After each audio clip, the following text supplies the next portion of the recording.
Good afternoon. My name is Josip Benečvić, and I work in General Hospital Dr. Josip Benečvić, Slavonski Brod, Croatia. Today, my colleague Nataša Moser and I will have a theme, a cardiometabolic risk, a new aspect of collaboration between a cardiologist, nephrologist, and diabetologist. In the first part of this session, I will tell you about cardiometabolic risk factors. Then I will tell you about cardiovascular diseases and diabetes mellitus worldwide. Then I will show you the data for cardiovascular diseases and diabetes mellitus in my country, Croatia.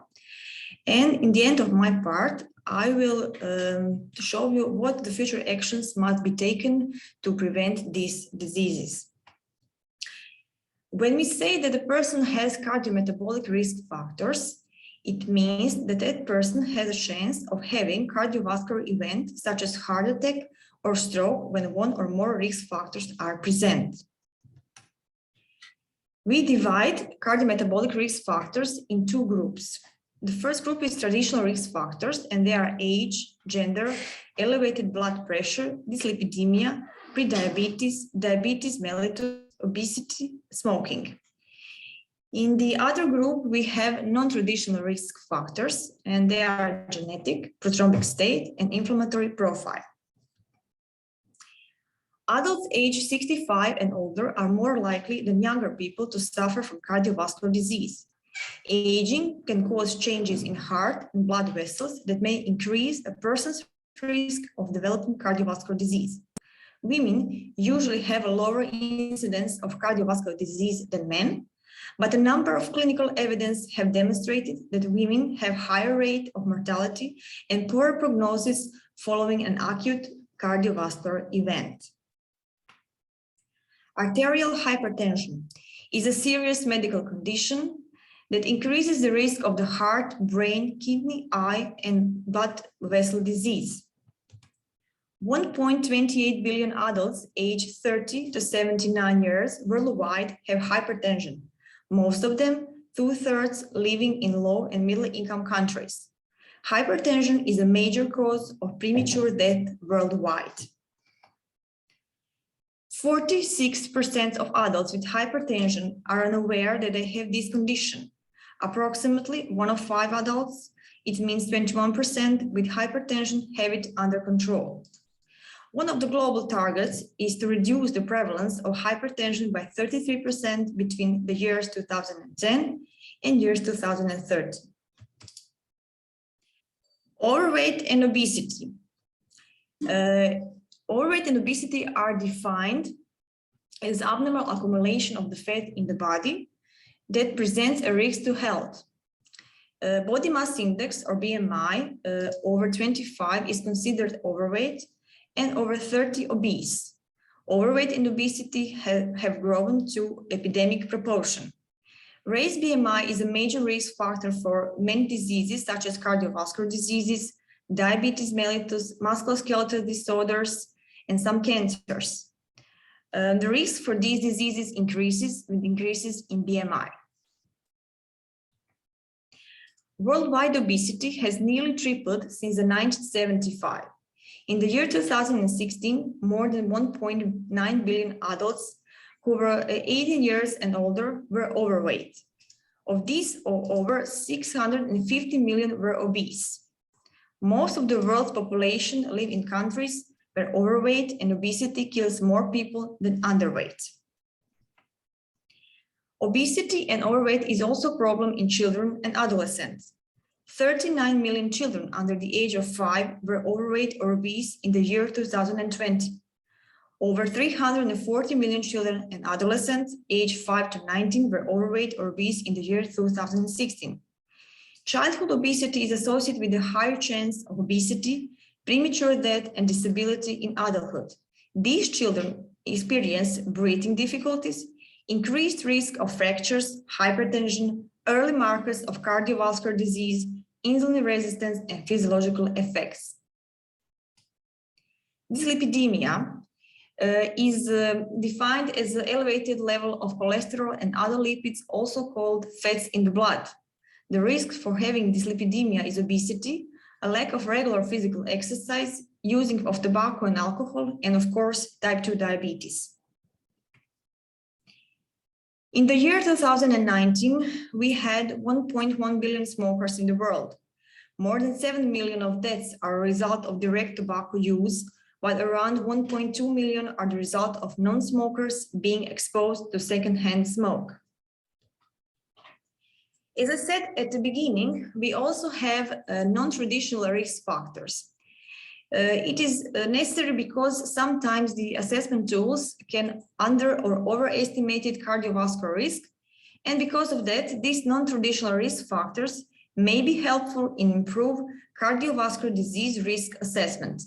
The most commonly investigated are markers of inflammation and atherosclerotic burden, ankle brachial index, high-sensitive CRP, coronary artery calcium score, apolipoprotein A and B, homocysteine, interleukin-1, lipoprotein A, the LDL particle number, uric acid. And when we have a person who has one or more cardiometabolic risk factors, it means that this person has a greater risk to having some of disease from the group of cardiovascular diseases.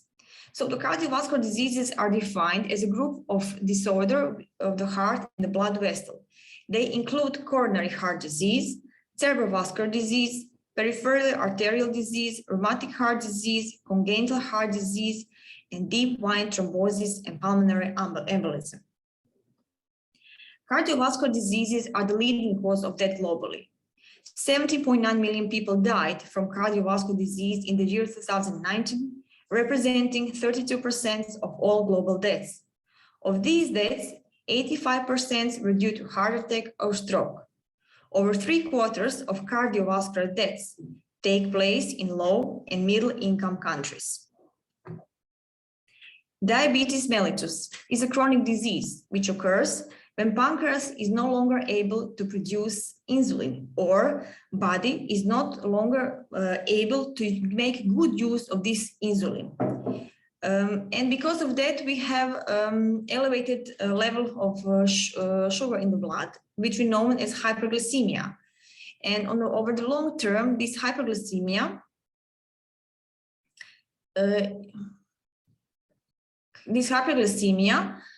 has effect on damage of the heart, blood vessel, eye, kidney, and nerve.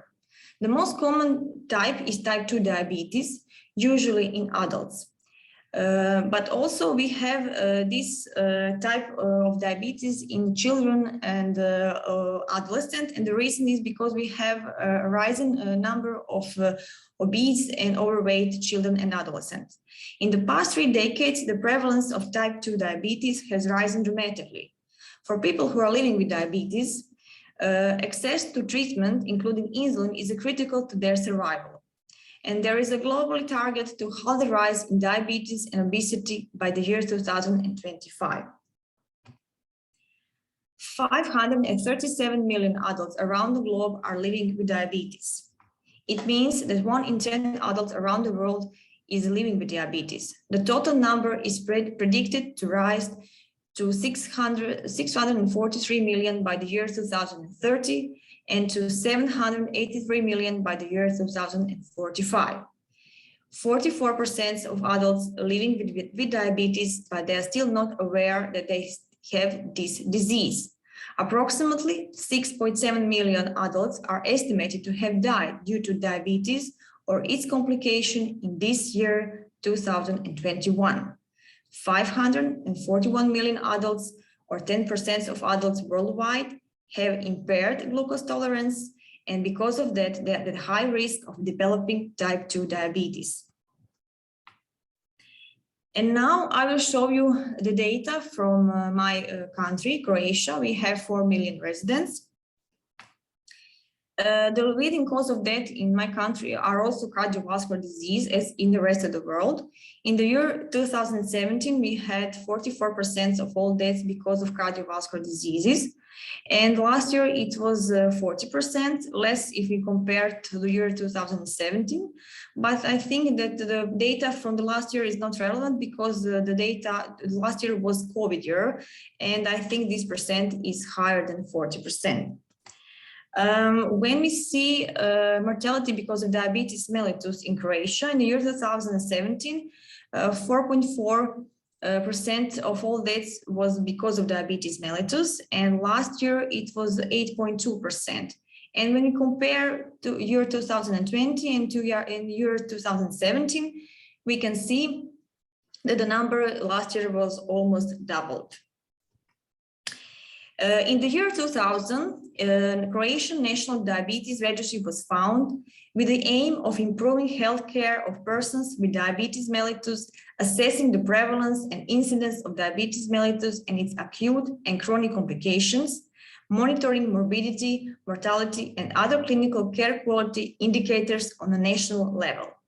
Since the year 2004, registration has been mandatory for all general practitioners and hospital physicians treating persons with diabetes mellitus. The overall number of patients registered in the CRO-DIAB registry in the year 2020 was 310,000 patients, while quality indicators were collected for the 81,000 patients. And now I will show you the data for these 81,000 patients for the last year, 2020. 63% of these patients was tested in the HbA1c, and 31% of them had HbA1c greater than 7.5%. They also checked the lipid profile, 71%, and 70% of them had total cholesterol greater than 4.5 millimole per liter. 62% of them had LDL greater than 2.5 millimole per liter. 50% of them had HDL less than 1 millimole per liter. And 51% of them had triglyceride greater than 1.7 millimole per liter. I don't have the data for macroalbuminuria for the last year. 54% of these patients had blood pressure higher than 130 systolic and 18 diastolic. 50% of them were smokers, and 85% of them had BMI greater than 25 kilos per meter square, and 47% of them had a BMI greater than 30 kilos per meter square. And in this picture, you can see that the number of patients who were diagnosed diabetes mellitus in Croatia is rising from the year 2003 until the year 2019. And as I said before, we had about 300,000 people registered that they have diagnosed diabetes mellitus. But it is estimated that the real number is about 500,000 people. It means that almost 200,000 people are living with diabetes and they are still not aware that they have this disease. And the next question is, what are the future actions what we must be taken to prevent this disease? We must act on several fields. We must promote healthy diet. It means reducing salt intake, eating more fruit and vegetables, limiting the intake of foods high in saturated fats, reducing trans fats in diet, achieve and maintain a healthy body weight. We also must promote physical activity, 60 minutes a day for children and 150 minutes spread through the week for the adults. We also need to avoid using tobacco and alcohol. But the next question is, what if we already have a person who has cardiometabolic risk and who already has an organ damage? What is the best approach to this person? Well, the best is multidisciplinary approach with a multidisciplinary team, which include diabetologists, nephrologists, cardiologists, But we also cannot forget the other specialties like vascular surgeon, ophthalmologist, dermatologist, and so on. More about this multidisciplinary approach to patient and how we do in our general hospital will tell you my colleague Nataša Moser. Thank you very much.